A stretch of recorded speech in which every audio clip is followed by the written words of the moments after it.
what is cross-cultural politeness? To me, cross-cultural politeness is the attempt to understand people of different cultures, to really understand their form of politeness. This shows respect, that you are respecting their culture, and overall it just makes communication more effectively. However, we cannot look at cross-cultural politeness without looking into Edward T. Hall.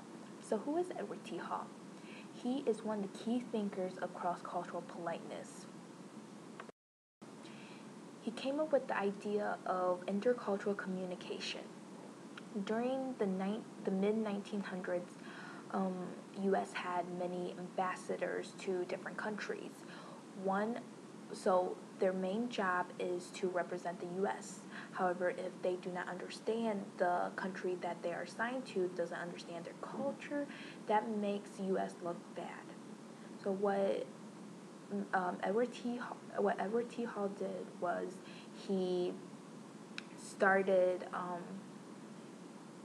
this whole idea of intercultural communication, which is to teach U.S. citizens or to teach Americans about different cultures. This led to the formation or the establishment of Foreign Service Institute. This institute gives linguistic training to the ambassadors or to the trainees, and it also taught them to really understand the country that they are assigned to, understand their culture, understand their form of politeness, basically. One of his major contributions to the politeness theory is the idea of the micro-level aspects of space and time and how they affect the nonverbal communication. So he mainly focused on proximity and conymics. It's just how speech distance, with the whole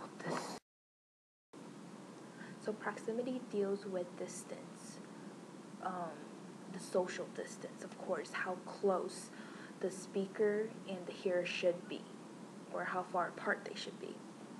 And conymics deals with time. When is the right time, how long one should wait before responding, or how long one should wait before apologizing. Another one of his major contribution to the politeness theory is the idea of high and low context. So what is high and low context?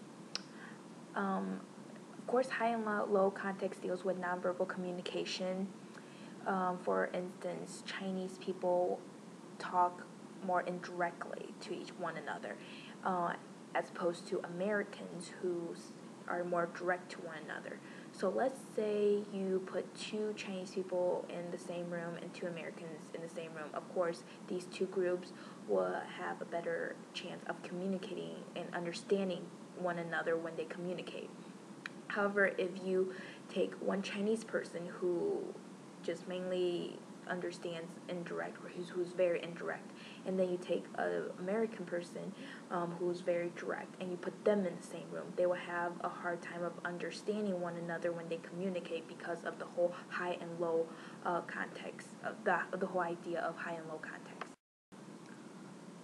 All of Edward Hall's major contributions to the politeness theory can be found in his book, The Silent Language. In this book, he